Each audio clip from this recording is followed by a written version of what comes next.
Morning, everyone. My name is Damian Williams, and I'm the U.S. Attorney here in the Southern District of New York. Today, I'm announcing the unsealing of a 3-count indictment, charging Sean Combs with racketeering conspiracy, sex trafficking, interstate transportation for prostitution.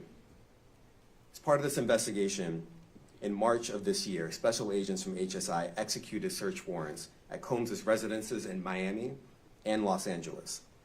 They also executed a warrant for Combs' electronic devices. During those searches, agents seized evidence of the crimes charged in this indictment. They seized firearms and ammunition, including 3 defaced AR-15s and a large capacity drum magazine.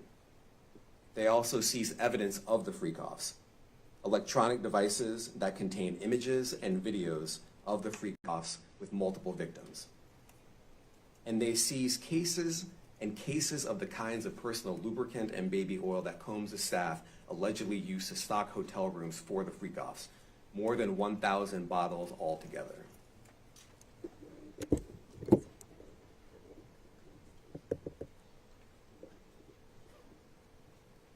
The indictment alleges that between at least 2008 and the present, Combs abused, threatened, and coerced victims to fulfill his sexual desires, protect his reputation, and conceal his conduct. As alleged in the indictment, to carry out this conduct, Sean Combs led and participated in a racketeering conspiracy that used the business empire he controlled to carry out criminal activity, including sex trafficking, forced labor, kidnapping, arson, bribery, and the obstruction of justice. Let me say a little bit more about the charges. The indictment alleges that Combs abused and exploited women and other people for years, and in a variety of ways. As alleged, Combs used force, threats of force, and coercion to cause victims to engage in extended sexual performances with male commercial sex workers, some of whom he transported or caused to be transported over state lines. Combs allegedly planned and controlled the sex performances, which he called freak-offs, and he often electronically recorded them.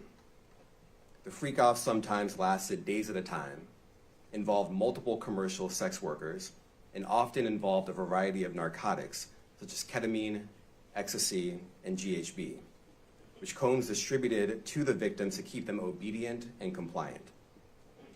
As alleged, when Combs didn't get his way, he was violent, and he subjected victims to physical, emotional, and verbal abuse so that they would participate in the freak-offs, and that Combs hit, kicked, threw objects at, and dragged victims, at times by their hair. The indictment alleges that Combs threatened and coerced victims to get them to participate in the freak-offs.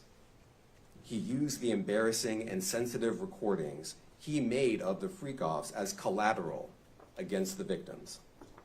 And the indictment alleges that he maintained control over the victims in several ways, including by giving them drugs, by giving and threatening to take away financial support or housing, by promising them career opportunities, by monitoring their whereabouts, and even by dictating their physical appearance.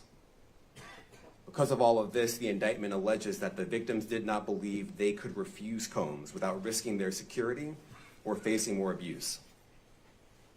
The indictment also alleges other acts of violence undertaken by Combs and others, including violence against witnesses to his abuse, kidnapping, and arson.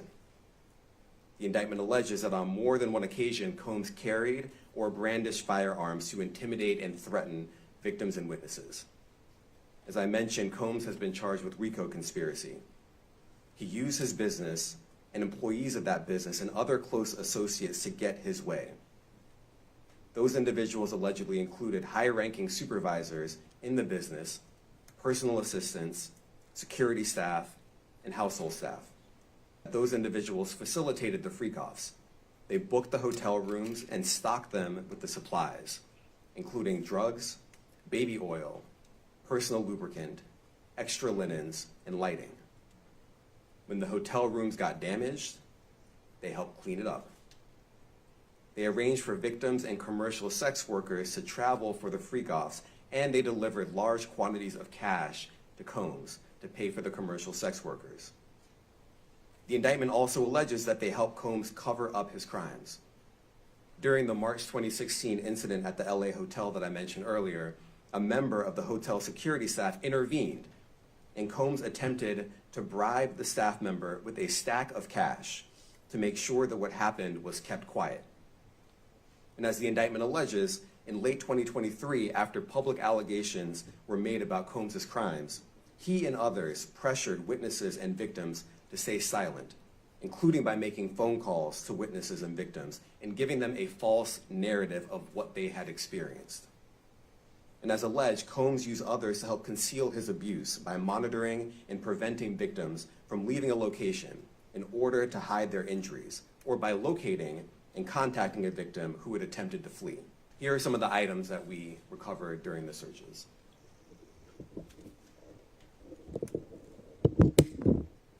As you can see here, this is a drum magazine, large capacity, and it contains, I believe, 59 rounds. I mentioned as well, we recovered 3 AR-15s. This is a close-up shot of one of the AR-15s, and you can see right here, the serial number has been thoroughly defaced. Another picture of more ammunition and parts of 2 AR-15s right there. Now, I want to be clear about 2 things. First, this office is determined to investigate and prosecute anyone who engages in sex trafficking, no matter how powerful or wealthy or famous you may be. No one should doubt our commitment on that. A year ago, Sean Combs stood in Times Square and was handed a key to New York City. Today, he's been indicted and will face justice in the Southern District of New York.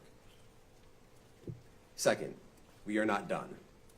This investigation is ongoing, and I encourage anyone with information about this case to come forward and to do it quickly. Why did it take law enforcement so long to intervene? How many women were victimized by Sean Combs, and how many others were involved? Look, our investigation is ongoing. We are committed to bringing justice to everyone who's been victimized by the defendant. I can't tell you why it took so long. I think the better focus is on the fact that we are here today. And we are committed to making sure that justice is done. Next question. Julia Ainsley, NBC. Thank you for doing this. You said we are not done and that Combs did not do this alone. Do you foresee that there could be other charges related to this case? I'm not taking anything off the table.